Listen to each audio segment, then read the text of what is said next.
दुनिया के 3 बड़े मज़ाहिब के लिए एक अहम मकाम है। तो ये भी जानेंगे कि ये क्यों आज तक ये मसला हल नहीं हो सका।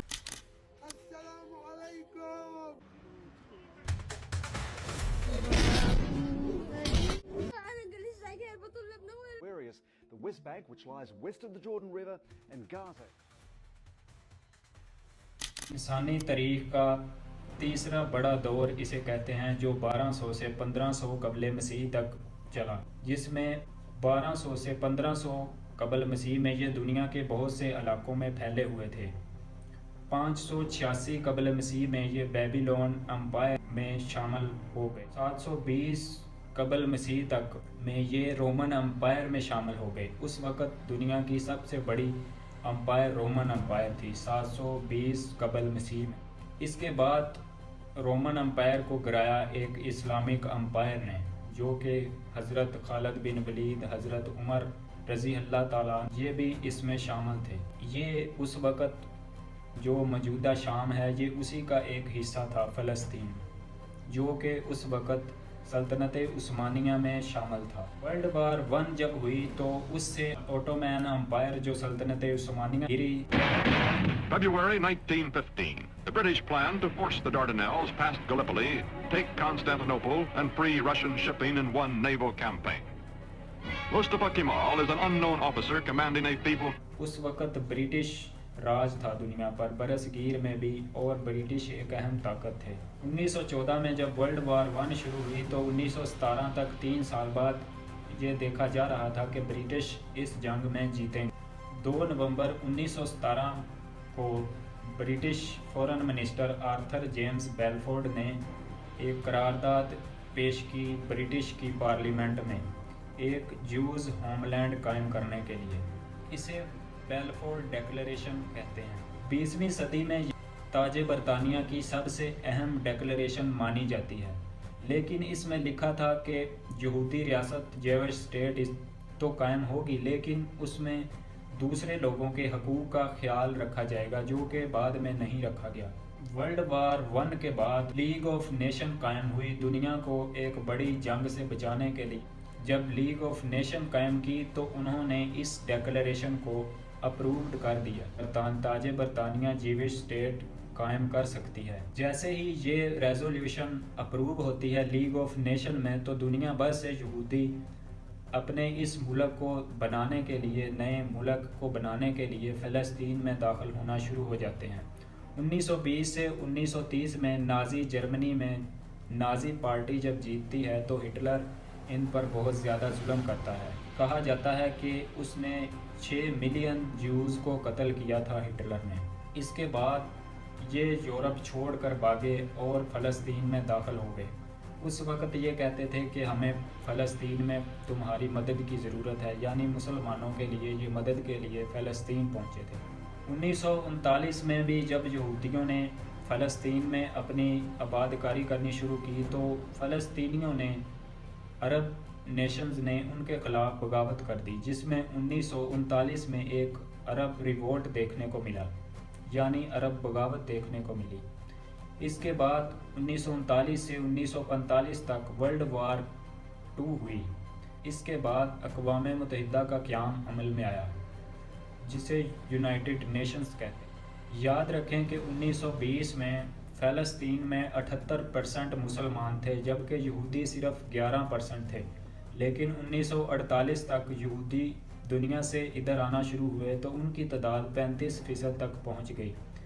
1948 में यूनाइटेड नेशन ब्रिटिश मैंडेटरी के लिए फ़लस्तीन में एक यहूदी रियासत स्टेट ऑफ इज़राइल की डिक्लेरेशन कायम करती है, जिसकी फ़लस्तीनियन बहुत मुखालफत करते हैं और वो इस रेजोल्यूशन रिजेक्ट कर देते हैं। यूएन ने यहूदियों को ज्यूज़ स्टेट के लिए पूरे फ़लस्तीन का 56% इलाका दे दिया था, जबकि वहाँ पर सिर्फ 35% ज्यूज़ रहते थे। इस तरह ये फ़लस्तीनियों के भी राइट ऑफ सेल्फ डिटर्मिनेशन के ख़िलाफ़ था। फ़लस्तीन के मुसलमानों को सिर्फ 42.6% इलाका ही दिया गया, जबकि उनकी तादाद तकरीबन 70% थी। जैसे ही UN रेजोल्यूशन अप्रूव करता है और स्टेट ऑफ इज़राइल कायम होती है, वो कायम करते हैं, तो इसमें अरब वार होती है जिसमें शाम, जॉर्डन और मिस्र, इजिप्ट यानी इजिप्ट जैसे मुल्क इज़राइल के ख़िलाफ़ लड़ते हैं, लेकिन वो जंग हार जाते हैं। ये वार ख़त्म होती है 1949 में, जिसे मशहूर कहते हैं नकबा डिस्प्लेसमेंट 1948। इसमें 400 फ़लस्तीनी गांव डिस्प्लेस हुए। तकरीबन 7 लाख फ़लस्तीनी इसमें बेघर हुए इस जंग में। 1948 में अरब मुस्लिम कंट्रीज़ ये जंग हारने के बाद ये देखते हैं कि फ़लस्तीन, इज़राइल अब अपना असर इस इलाके में बढ़ा रहा है और वो फ़लस्तीनियों को डिस्प्लेस करने की कोशिश कर रहा है। तो 1964 में एक अरब समिट होता है जिसमें PLO का क़याम अमल में आता है, यानी फ़लस्तीन लिबरेशन ऑर्गेनाइजेशन। इसका मकसद था कि फ़लस्तीन को मुकम्मल तौर पर ज्यूज़ के कंट्रोल से आज़ाद किया जाएगा। 1967 में एक 6 डे वार तारीख में इसे कहा जाता है, अरब कंट्री और इसराइल के दरमियान 6 डे वार होती है 1967 में। Arriving from the west to avoid frontal attacks on densely populated areas, Israeli forces from the Sinai. ये जंग 6 दिन जारी रहती है जिसमें इसराइल जीतता है। Arriving from the west to avoid frontal attacks on densely populated areas, Israeli forces from the में गोलान हाइट सीरिया से, वेस्ट बैंक जॉर्डन से और गाज़ा स्ट्रिप वो मिस्र से छीन लेता है। तकरीबन 70,000 किलोमीटर तक इसराइल सिनाई का इलाका भी इसराइल के कब्जे में आ जाता है इस वार के बाद। Israeli forces from the Sinai desert occupy the troubled Gaza Strip, taking early precautions that keep to a minimum incidents that could provoke bloodshed. इस वार में 4,13,000 फ़लस्तीनी डिस्प्लेस हो जाते हैं जो कि रेफ्यूजी कैंप्स में जाते हैं। चूँकि गाज़ा स्ट्रिप भी अब इसराइल के कंट्रोल में आ गया था, तो फ़लस्तीनी बेचारे मुसलमान कहाँ जाएं, वो तमाम के तमाम इस गाज़ा स्ट्रिप में रहने लगे, जो कि दुनिया का सबसे ज़्यादा पॉपुलेटेड एरिया बन चुका था।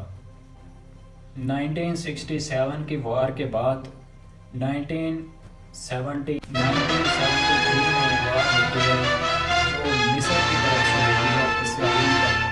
Arriving from the west to avoid frontal attacks on densely populated areas, Israeli forces from the Sinai desert occupy the troubled Gaza Strip, taking early precautions that keep to a minimum incidents that could provoke bloodshed.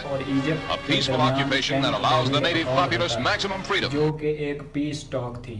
13 सितंबर 1993 में Oslo accord होता है जिसमें America, Israel और PLO के दरमियान piece talk करवाता है, जो कि वाशिंगटन DC में होती है।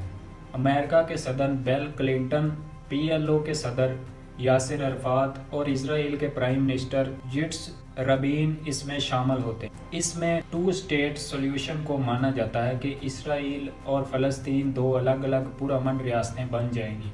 वेस्ट बैंक और गाज़ा स्ट्रिप को फ़लस्तीन, जबकि बाकी तमाम इलाका इसराइल को दे दिया जाता है। ओस्लो अकॉर्ड में क्योंकि फ़लस्तीन और इसराइल को 2 स्टेट सॉल्यूशन दे दिया गया था, जिसमें बहुत से इसराइली नाराज़ थे क्योंकि वो फ़लस्तीन पर मुकम्मल कंट्रोल हासिल करना चाहते थे। इसराइली प्राइम मिनिस्टर को 1995 में असैसिनेट कर दिया जाता है। 1995 से 2012 तक बहुत से पीस प्रोसेस होते हैं, लेकिन इसका कोई हल नहीं निकलता। 29 नवंबर 2012 को UN रेजोल्यूशन 138 के तहत PLO UN में रिप्रेजेंट करती है स्टेट ऑफ फ़लस्तीन को, जिसको अप्रूव कर लिया जाता है, लेकिन इसराइल इसको कभी भी तस्लीम नहीं करता।